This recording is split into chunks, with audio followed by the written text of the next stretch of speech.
this LSU Ole Miss game may be one of the most intriguingly difficult to handicap out there.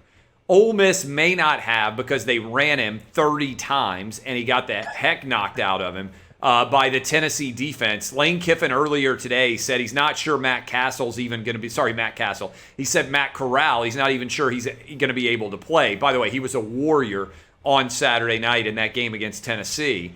LSU doesn't have now a head coach. Ole Miss is a 10-point favorite. But if they don't have Matt Corral, what in the world's going to happen? Like, how do you even assess this game? I think right now handicapping this game is an extremely uphill battle. And so for me, I'm curious to see if Matt Corral gets ruled out, how much of an adjustment odds makers make, because I have a ton of confidence in Lane Kiffin's ability to kind of pivot. We've seen how good Ole Miss can be on the ground. But you talk about Matt Corral, and I think when you have an NFL caliber starting quarterback, a front runner for the Heisman Trophy, there's no way Lane Kiffin went into that game Saturday night in Knoxville expecting to have to run Corral as often as he did. Now, clearly the situation necessitated it. Ole Miss loses a couple of cogs on their offensive line, tight ends, they're banged up at running back, they're not healthy at the wide receiver position, and he was an absolute warrior out there, because every time Tennessee appeared to take momentum back and look like they were going to get over the hump, it was Matt Corral using his arm, using his legs, and just dropping his shoulder into Vols defenders to really make a difference. And you talk about the lame duck coaching situation for LSU.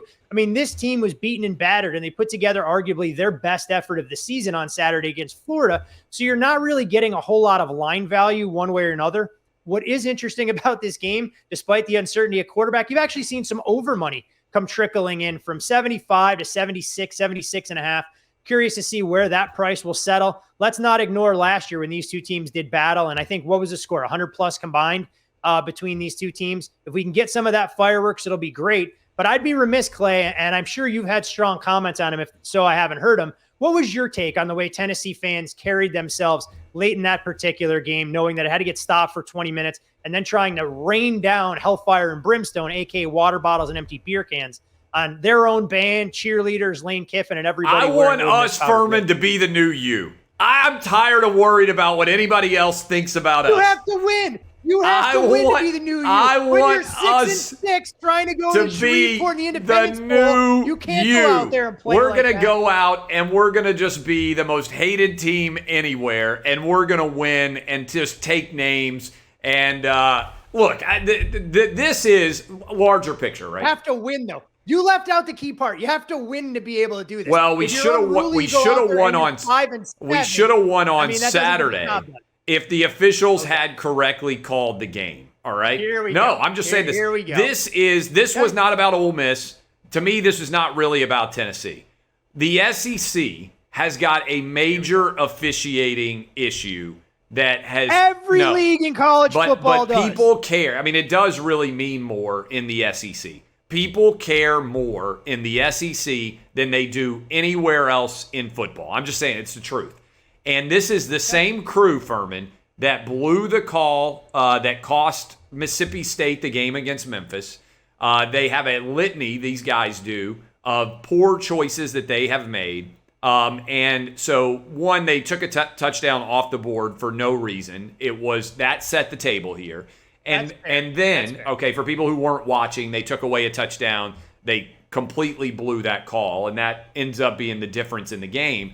But this is bigger picture that they have to get a hold of in college football. Do you know how many times Ole Miss went down with injuries in the second half, Furman? Well, I mean, I lost track. Now, one thing to that, I'll let you go ahead and finish your point, and then I'll offer up a rebuttal. So I'm curious. 18 different times they stopped play to allow Ole Miss players to be helped off the field, and most of them came back in very short order. In other words, this wasn't some sort of major injury that knocked out 18 different players from being able to compete for Ole Miss. And almost all of those injuries happened, coincidentally, right after Tennessee had a decent gain and was trying to hit warp speed with their offense. Now, this is not just Ole Miss, and certainly Ole Miss plays at a high rate of speed too. But I think college football is going to have to address this issue going forward, which is really significant, and there are a lot of players faking injuries.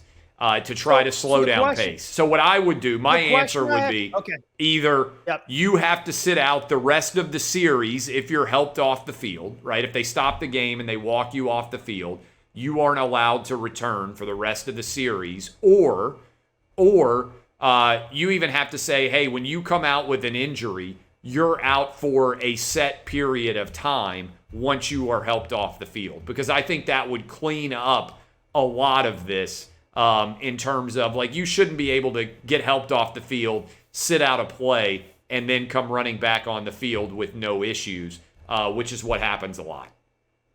I'm actually with you. I think that would be a huge rule change, and I think one that definitely needs to be implemented, that if you're out with an injury, you have to sit out that remainder of the series, and then you can come back into the game. Because I think it's a delicate balancing act, because you don't want to neglect kids that actually get hurt and then they're nicked up and still have a chance to come back in. But I think sitting out the rest of the series, if you're too hurt or you're cramped up or whatever it may be, makes a ton of sense, because then coaches have to figure out, all right, is it worth trying to slow down the pace of play? Do I put out a backup defensive lineman and risk him giving up a big play, or a backup defensive back to try and go down? There'll be all sorts of cat and mouse and time wasting. And while it's definitely not an apples to apples comparison by any stretch, NASCAR actually had a similar problem, not with players faking injury, but with drivers causing caution flags where they thought they could give themselves an advantage. So what they did is they implemented rules that basically penalize drivers that say you can't benefit if you're the one that caused a caution flag to either get back on the lead lap or a variety of other circumstances. I think college football definitely has to figure it out, because James Franklin was pretty outspoken as well and got very defensive regarding, Penn State and the way they handled themselves against Iowa and everything else. So I think it's a much bigger issue, and it's not just what unfolded in Knoxville on Saturday night. It's going to unfold across the college football landscape if coaches believe they can get an edge. Yeah, and what I would also say is that atmosphere in Neyland was electric and filled with passion. And if Tennessee had won that game, and by the way, they almost did, if Tennessee had won that game, they would have stormed the field. The argument would have been fair or foul. Tennessee football is back. That would have been the argument. And there would have been a lot of excitement, everything else. Instead, the officiating anger coupled with the injuries, and I think you also have to add in the opponent here. Lane Kiffin has spent a decade sort of trolling Tennessee, not the Ole Miss opponent, but Lane Kiffin himself. I like it. I think it's entertaining. But I also grew up in Tennessee, and I understand the mindset of, sort of premeditated redneckdom. So I can totally see a guy carrying a golf ball into the stadium, drinking an awful lot all day long, and then trying to hum a golf ball and hit Lane Kiffin. I think a lot of the water bottles and stuff, that was primarily just college kids who were, a lot of them, drunk, because the other factor here is, people spent all day getting liquored up in a big way, which is part of why the atmosphere was so electric all night. But also that can turn dark. It can go from light to dark, the overall the stadium in a hurry. So look, I think honestly the $250,000 fine, and I think kicking people out who threw things on the field from games for the rest of the year, or frankly if they penalized them for a couple of years, I think that would be fair. I'm not a big fan of this lifetime ban stuff.